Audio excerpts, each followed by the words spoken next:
Merci de me recevoir. Alors oui, on parle beaucoup aujourd'hui de transformation industrielle, de relocalisation, de chaîne de valeur. Moi, j'ai passé ces 17 dernières années à aller vivre de l'intérieur sur le terrain entre l'Europe et l'Asie. J'ai commencé en Chine, à Shenzhen, et puis Shanghai, à un moment où tout s'accélérait. C'était une école très directe. On apprend vite que ce qui compte, ce n'est pas la stratégie sur le papier, mais la capacité à exécuter dans un environnement complexe et rapide.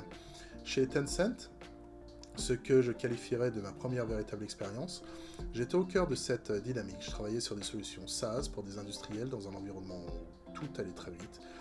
C'est là que j'ai compris concrètement comment l'innovation, la technologie et l'industrie se connectent. Ensuite, j'ai voulu comprendre comment les grandes décisions se prennent. J'ai rejoint EY, où j'ai conseillé en tant que conseiller externe des groupes internationaux sur leurs investissements en Asie, leurs stratégies industrielles, leurs arbitrages entre risques, coûts et réglementation. Puis je suis revenu à des rôles plus opérationnels avec Tricor devenu maintenant Vistra, sur des sujets, sur des projets de gouvernance, de restructuration et de joint ventures à travers l'Asie. Pendant le Covid, j'ai aussi eu l'opportunité de travailler avec PwC en tant que consultant externe sur des sujets géoéconomiques, à un moment où toutes les chaînes de valeur étaient perturbées, étaient sous tension. En parallèle, j'ai cofondé une entreprise EdTech entre la Chine et le Royaume-Uni que nous avons développée avec nos partenaires chinois, puis cédé après des partenariats avec des institutions comme Eton College, London School of Economics, Oxford Colleges et le top 50 des boarding schools, les internats prestigieux anglais. Aujourd'hui, je suis basé à Ho Chi Minh Ville et je dirige Mekong Partners. J'accompagne des industriels, des investisseurs et des institutions publiques sur des décisions très concrètes. Où investir, comment sécuriser une chaîne de valeur, comment naviguer dans un environnement devenu plus complexe, et surtout comment s'installer au Vietnam et réussir sur ce marché très particulier. Il y a une dimension aussi qui compte beaucoup pour moi, c'est la transmission. Je fais du mentorat auprès des entreprises et chefs d'entreprises locaux et internationaux ici au Vietnam. J'interviens dans des universités pour aider à la préparation des talents vietnamiens et internationaux de demain. Et je travaille sur les sujets de gouvernance globale en relation directe avec le gouvernement local et national.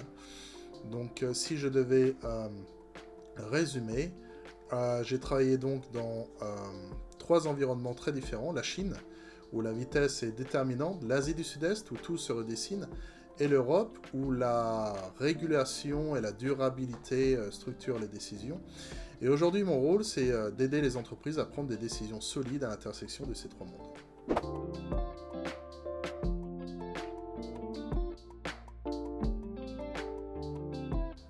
Plusieurs facteurs ont convergé. Le premier est très simple. Le Vietnam est devenu l'un des rares marchés où les décisions stratégiques se traduisent rapidement en exécution. Et pour un cabinet comme le nôtre, qui travaille sur l'implantation, les opérations et les arbitrages industriels, cette capacité d'exécution est déterminante. Ensuite, les signaux géoéconomiques étaient clairs. Le pays se positionnait comme un point d'ancrage dans les chaînes de valeur régionales avec une combinaison rare qui sont la stabilité politique, la montée en compétences industrielles et une ouverture commerciale structurée par des accords de libre-échange. Cela crée un environnement où notre expertise en investissement transfrontalier, en fusion-acquisition, en structuration, en chaîne d'approvisionnement, en relations gouvernementales avait une vraie valeur ajoutée. Et enfin, les dirigeants que nous accompagnons en Asie cherchaient un partenaire capable de les aider à comprendre le terrain vietnamien au-delà des présentations macroéconomiques. Ils voulaient une personne du terrain capable de se développer localement, quelqu'un avec une expérience approfondie en Asie de l'Est. Et nous avons donc suivi la demande, nous sommes venus de Shanghai et nous nous sommes installés à Ho Chi Minh Ville. Et les projets se sont multipliés, puis se sont transformés en présence locale, puis en plateforme. Et aujourd'hui, le Vietnam n'est plus un marché d'opportunités, je dirais que c'est un marché d'ancrage où nous accompagnons des décisions structurantes pour des groupes internationaux, des investisseurs institutionnels et des gouvernements.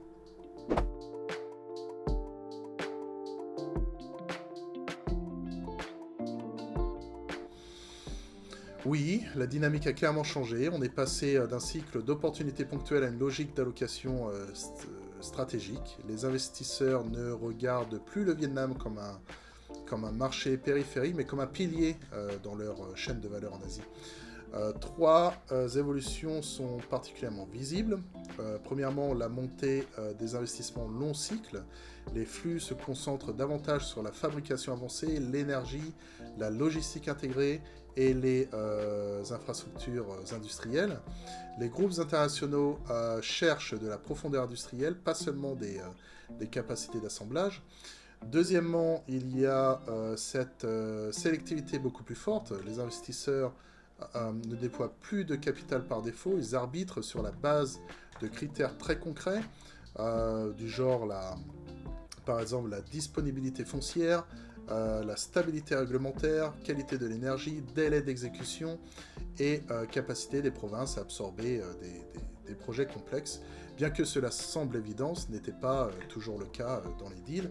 Et du coup, les zones industrielles capables de garantir ces conditions captent l'essentiel des flux, et encore faut-elle qu'elles soient vraiment vertes.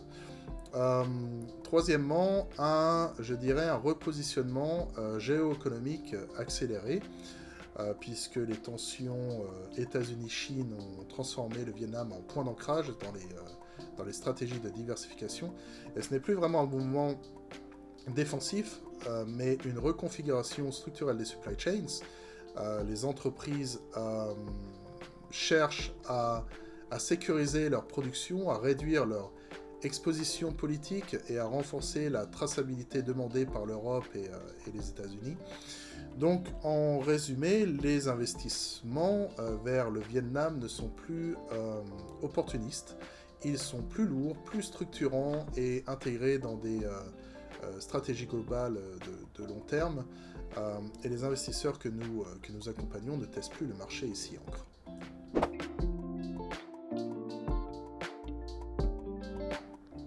Le potentiel de développement du Vietnam est important, mais il dépendra de la capacité du pays à transformer sa croissance actuelle en profondeur structurelle.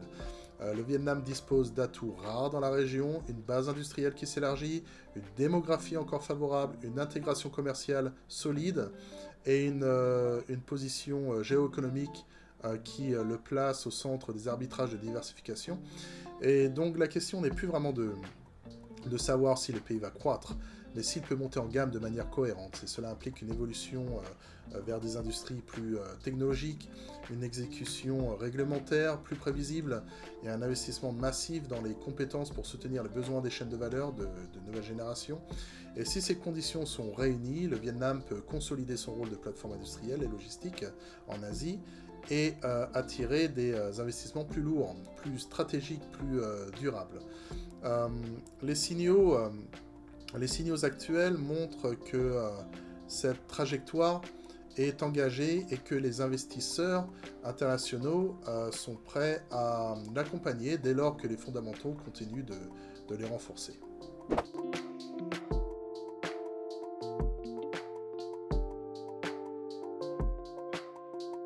Le comité sourcing de la Chambre de commerce et d'industrie française au Vietnam est un espace de travail conçu pour rassembler les professionnels du sourcing, de la production et de la supply chain autour de problématiques très concrètes.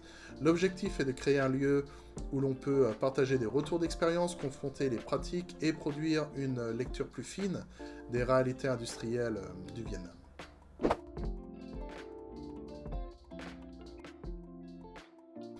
Alors, Ho Chi Minh Ville est le centre nerveux de l'industrie et de la logistique du pays. C'est là que se trouvent les sièges régionaux, les hubs de production, les zones industrielles les plus dynamiques et les écosystèmes fournisseurs les plus matures.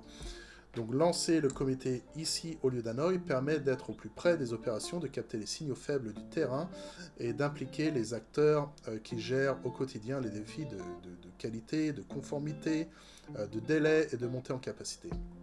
D'autres villes jouent un rôle important, mais aucune ne concentre autant de décisions opérationnelles que Ho Chi Minh City, Ho Chi Minh Ville.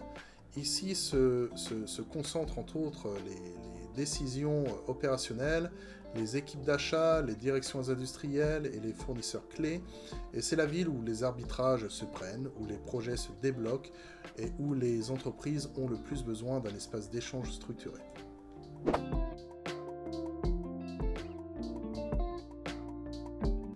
Le comité s'adresse aux entreprises qui ont un enjeu réel de sourcing ou de production au Vietnam, qu'il s'agisse d'équipes achats, supply chains, opérations, qualité, conformité ou direction générale. Il est particulièrement utile pour les organisations qui doivent naviguer dans un environnement fournisseur hétérogène, gérer des risques opérationnels ou anticiper les évolutions du marché et des exigences réglementaires internationales. Donc les participants les plus engagés sont ceux qui cherchent des réponses concrètes, pas des présentations théoriques.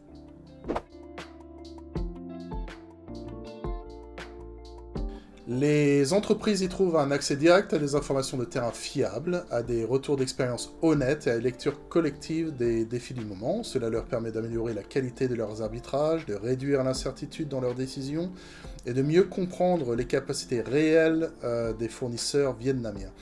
Le comité crée aussi un réseau de pairs qui partagent les mêmes contraintes et les mêmes objectifs, ce qui facilite la résolution des problèmes concrets et accélère à la prise de décision. C'est un espace où l'on gagne du temps, de la visibilité et de la précision.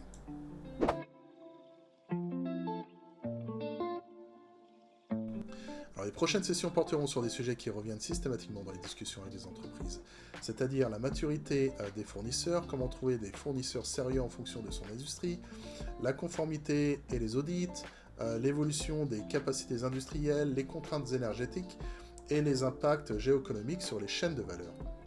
Nous aborderons également les perspectives 2026-2027 pour les supply chains en Asie, avec un focus sur les secteurs où le Vietnam est en train de monter en gamme, et l'idée étant de garder un rythme régulier avec des sessions centrées sur l'exécution et la réalité du terrain, pas vraiment sur la théorie, et nous comptons en faire en moyenne 1 à 2 tous les mois.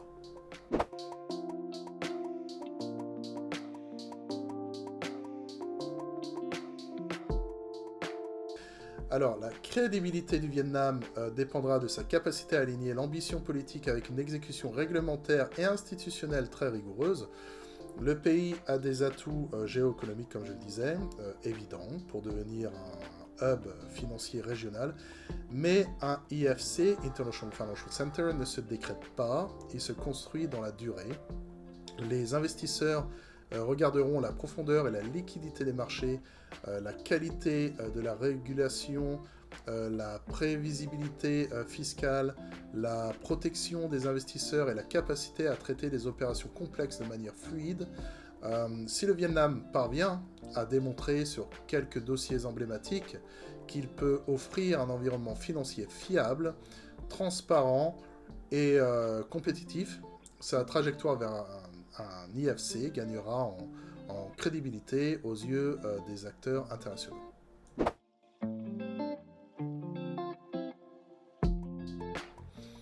Alors, le Vietnam est aujourd'hui perçu comme l'un des pays les plus crédibles pour l'ancrage industriel et la diversification des supply chains, mais il n'est pas le seul sur le terrain. L'Indonésie attire des capitaux massifs sur les ressources et les chaînes de valeur liées aux batteries et aux véhicules électriques. La Malaisie capitalise sur une base industrielle plus mature et un secteur électronique déjà bien établi. Les Philippines se positionnent davantage sur les services et certaines niches industrielles. Donc le Vietnam se distingue par sa combinaison de stabilité, d'intégration commerciale et de capacité industrielle en expansion, mais il devra continuer à monter en gamme, à améliorer ses infrastructures et renforcer la prévisibilité réglementaire pour rester compétitif face à ses voisins.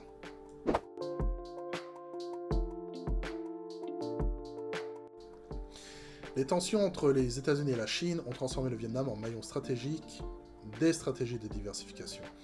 Le pays est de plus en plus utilisé comme base de production alternative ou complémentaire à la Chine, notamment pour des segments où la traçabilité, l'origine et la conformité aux exigences américaines et européennes deviennent critiques. Et cela ne signifie pas un remplacement de la Chine, mais une reconfiguration des architectures industrielles avec des chaînes de valeur plus distribuées. Le Vietnam gagne en importance dans les arbitrages de localisation, mais cette nouvelle place s'accompagne aussi d'exigences plus fortes en matière de conformité, de qualité, de capacité et de transparence.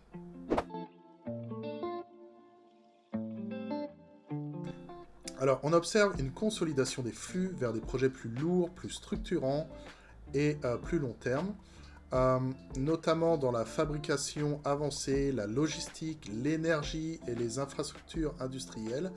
Les investisseurs ne testent plus le marché, ici ancre, mais avec une sélectivité accrue. Les délais de décision se sont allongés, les due diligence sont plus approfondis, et les exigences en matière de gouvernance, de conformité et de visibilité réglementaire sont plus élevées. Cela traduit une confiance conditionnelle. Les investisseurs croient au potentiel du Vietnam, mais ils calibrent leurs engagements en fonction de la qualité d'exécution qu'ils observent sur le terrain.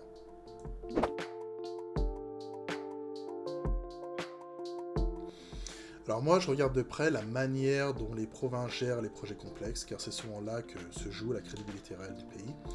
La capacité à résoudre des blocages administratifs, à sécuriser l'énergie pour les zones industrielles, à traiter les questions foncières et environnementales de manière professionnelle proactive est un indicateur avancé de la trajectoire future. J'observe aussi l'évolution des compétences disponibles, la capacité des entreprises locales à monter en gamme, la qualité des partenariats entre acteurs publics et privés, ainsi que la façon dont le pays gère les exigences croissantes en matière d'ESG et de conformité internationale. Ce sont ces signaux, souvent discrets, qui permettent de savoir si le Vietnam est en train de consolider ses fondamentaux ou de simplement prolonger un cycle favorable.